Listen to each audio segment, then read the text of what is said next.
In late May of last year, I was home alone in the middle of the day. I live in the Midwest and there's not much around my home, just my small town and a few lakes. It started to rain and I ran outside to grab up the tablecloths from the tables after a party I had the day before.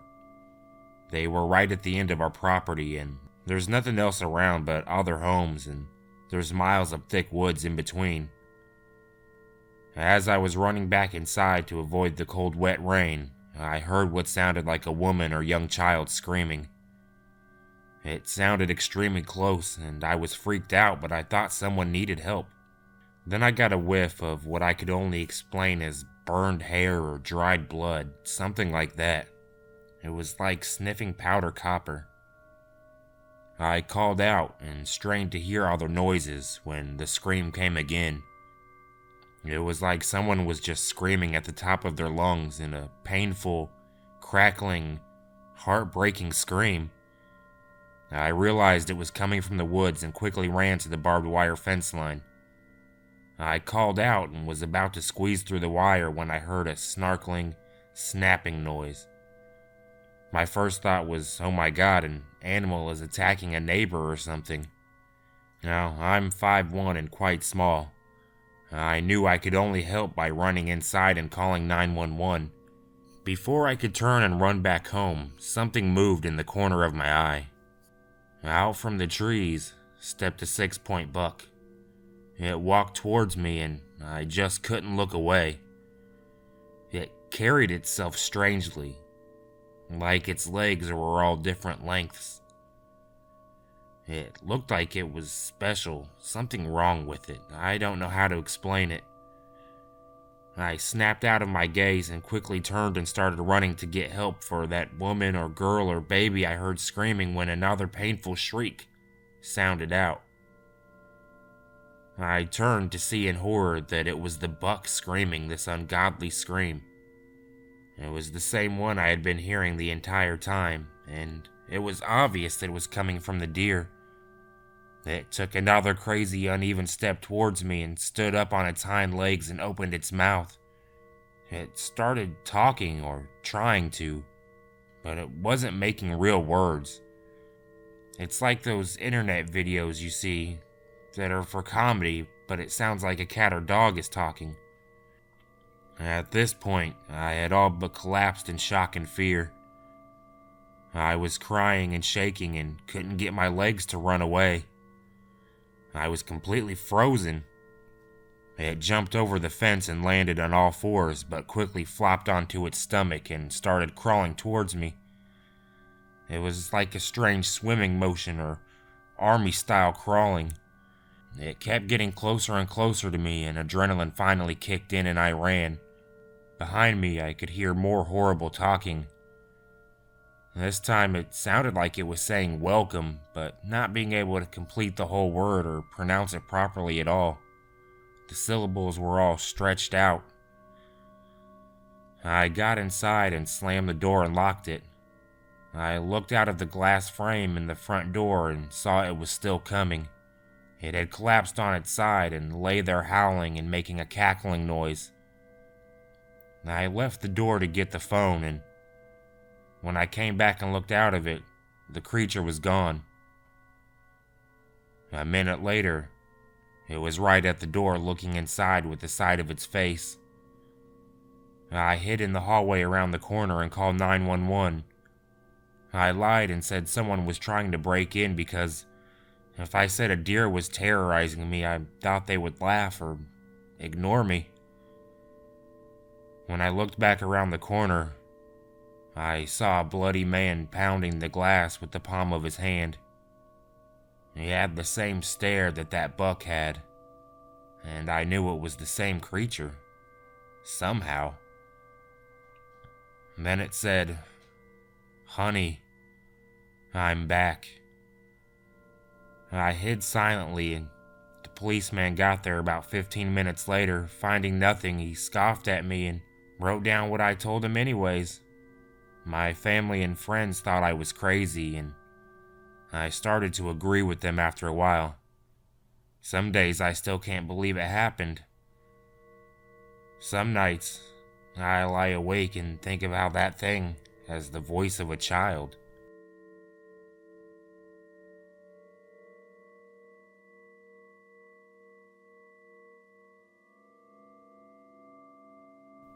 I had a rather disturbing experience, and I would like to share it.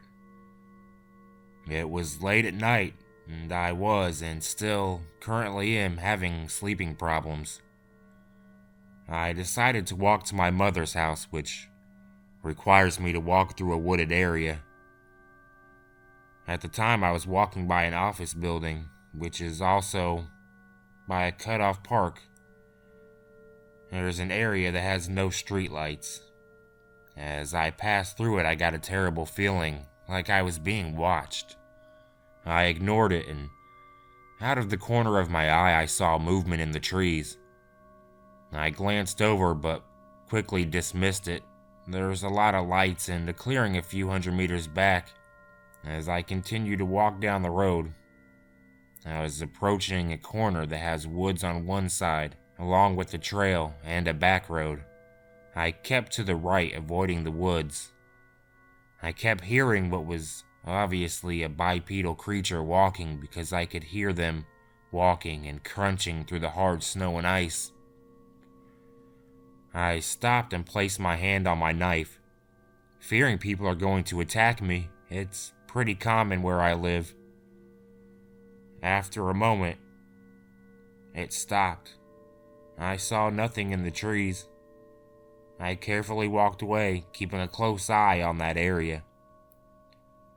I turned the corner, and I still haven't turned my back to the area where I heard the noises, when to my left, in the trees, something quickly sprinted off into the woods. I turned as quickly as I could, but it was already gone.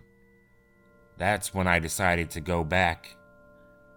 I thought it could be a cougar or something dangerous. I quickly made my way down and back. As I passed the office building, this time on my right, I looked over at that same direction of woods, and I saw somebody standing by the picnic table. At the top of some stairs that connect to the same trail, I heard those footsteps. I tried to get a good look at whoever it was by stopping and staring, but when I did, they ran off. This gave me a sense of dread, and I was sure it was some guys planning to mug me. So I started to run. Once I reached the bottom of the hill, I heard somebody yell, "Hey!" But the sound of it froze me dead in my tracks. It sounded horrifying, distorted and strained. It just was not normal. I looked over at the woods and scanned the tree line when I saw what looked like a deer, but it was standing on its hind legs. Now, I have seen deer do that, but not for more than a few seconds, and not like this. It was standing as still as stone, like it was normal, and it was looking right at me. Now, I'm Native American, so part of me immediately knew what this was, but part of me wanted to deny it. I knew it was a Skinwalker. I trembled at the thought of one. I couldn't bear the thought of being face to face with one, and I was frozen in fear. And I'm a rather large man. I stand 6 foot tall and weigh around 240 pounds, but in that moment I was ready to cry. It wasn't until it started hobbling towards me that I started screaming at it like I was trying to scare off an animal, but it didn't faze it. It wasn't until I pulled out my knife that it stopped, like it knew what it was. And we stared at each other for a moment before somebody in a house behind me opened the door to see what I was yelling about. It immediately ran into the woods, letting out an absolutely horrible scream. And just as quickly, the man yelled at me to come inside, and as soon as I did, he asked me how long I was out there with that thing. I couldn't even tell how long it was. He let me stay the night, and the next day he told me to go see an elder to get blessed. I asked him what it was, even though I already knew. He told me it was something I should never talk about aloud. He also told me not to go out at night anymore, or alone. He said once it takes an interest in you, it doesn't let go. So, every night since, I have trouble sleeping. I hope getting this off my chest will at least help somewhat.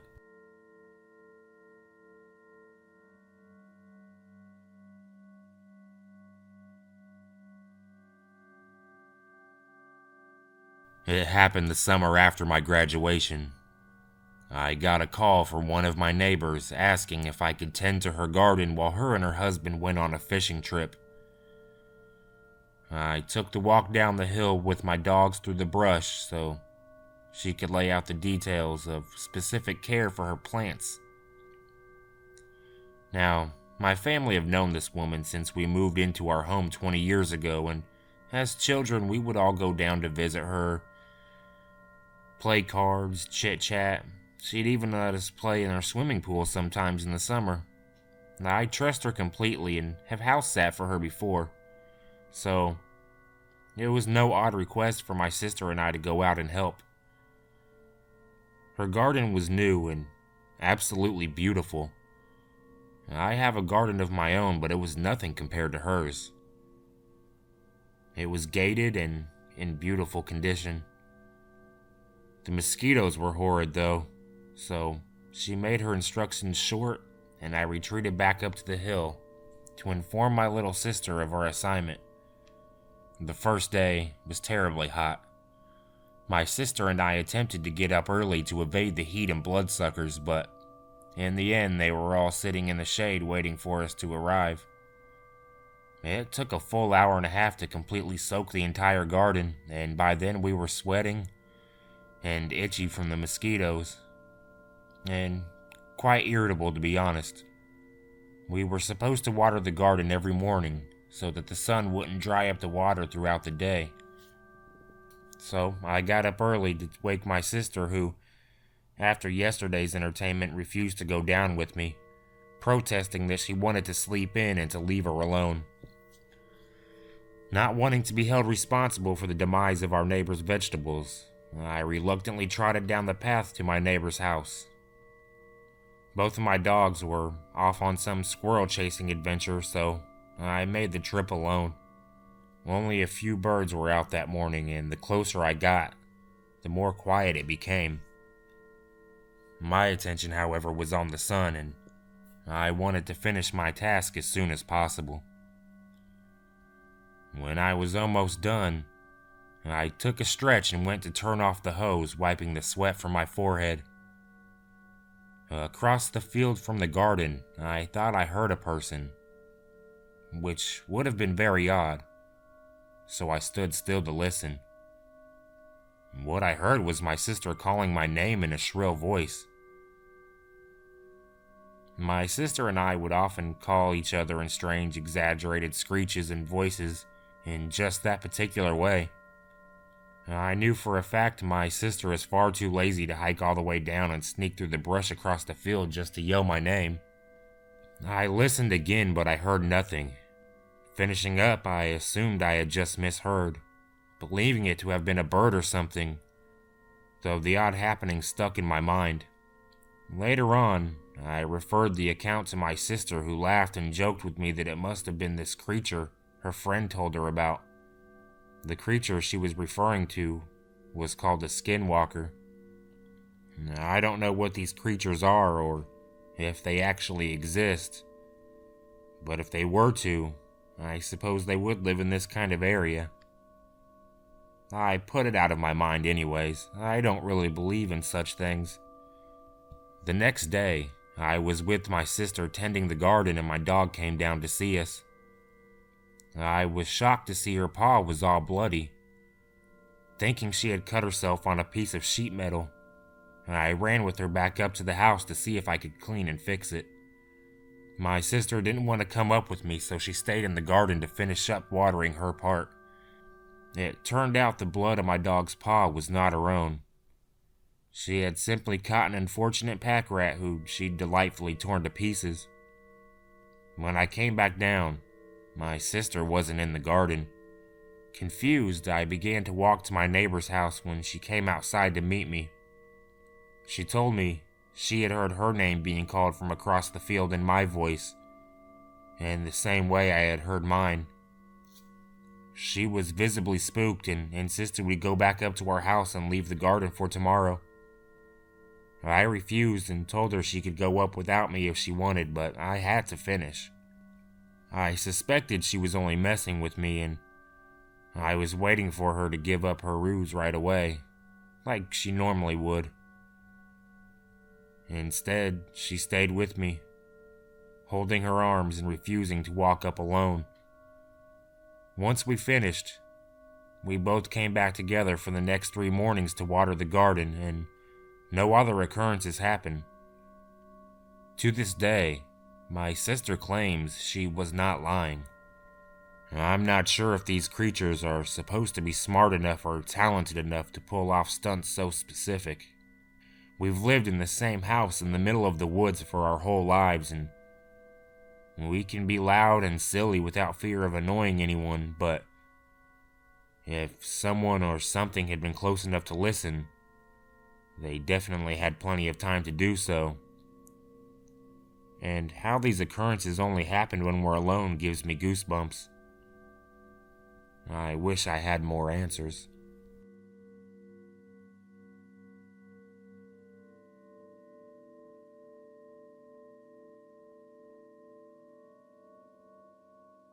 My story begins in Colorado. I was 14 years old at the time. My family was taking a trip to visit my grandmother who lives deep in the country. We were planning to stay over a few nights and enjoy the peace and quiet of the country. I've always been more of an indoorsy person, but I did love taking a nice hike through the woods from time to time. The highway drive was long and uneventful, but once we finally got there, I was super excited. After all, I had my own room in the beautiful cabin my grandmother lived in, with an amazing view of the lake and the forest surrounding the property. I exchanged greetings with her, and after a few minutes of idle conversation, headed to my room. I pulled out my laptop and began to get a setup for a quality gaming session when I first heard the howling. It sounded like a wolf's cry, but slower, almost distorted, like if you recorded it and played it back at half the speed and lowered the pitch. It was creepy, no doubt, but having little to no experience living in the country, I brushed it off, mentally categorizing it as just a different animal. Soon, the sun began to set, and I was indeed tired, partly due to the long car ride. I began to get settled into bed, and despite the thick comforter, something didn't feel right. It's a feeling hard to describe, like something was misplaced or missing.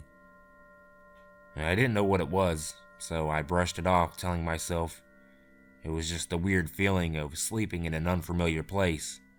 Eventually, I drifted off. I woke up around 10 in the morning, feeling very well rested. Looking through my window, I could see it had gotten foggy, and there were billowing clouds of mist drifting through the trees. It was raining too, and heavily. It was hard to see through the windows due to the excessive amount of water droplets. I threw on some pajamas and went to grab some breakfast. When I walked in, there was a note on the kitchen table. According to it, my family left the house to grab some medication for my grandma. They said they'd be back in a couple of hours. So, eating my frosted flakes, sitting on the comfortable couch directly under the living room window watching the rain and fog, I heard that howl again. It was slow and thick, almost sounding deliberate. As it happened, I noticed a figure creep forward in the fog. Now, of course, foggy weather in the country can be extremely thick, and I couldn't see anything over 5 feet from the window. I could barely make it out, but it looked like a wolf. Almost. The feeling that something was wrong, very, very wrong with the animal hit me. Then the realization that the creature was standing on its back legs. Its back legs. I was shocked, confused. When I finally could think clearly, I looked at the creature in more detail. Its legs were twisted and bent in weird ways, almost like it was hit by a car. Up here by the cabin, though, the closest road that's often used is a good mile away. As I looked on in horror, the creature spun around on its two hind legs and sprinted. Straight up sprinted, disappearing instantly into the thick fog. And as it turned, though, I could see it had no tail. Like, literally none at all, like it was ripped off. I instantly ran back to my room, shut and locked the door, and trying to forget the horrific sight I'd just seen. When my family finally got back around 3, I waited until my parents were out of the room to tell my grandma. My parents wouldn't believe me anyways. I knew that my grandma was Native American, but not that she was Navajo. She told me what she believed I saw was a Skinwalker, supposedly a shapeshifter, a spirit or witch that takes the form of animals in order to harm people, but it can never perfectly replicate the animal it takes the form of. We left 3 days later. I was happy to get out of those woods. After researching the legend of the Skinwalker, I honestly believe that's what I saw. So to all those listening, be careful when you go deep into the countryside of Colorado. If I had met that creature when I was outside of the cabin, I may not have been here to tell this story.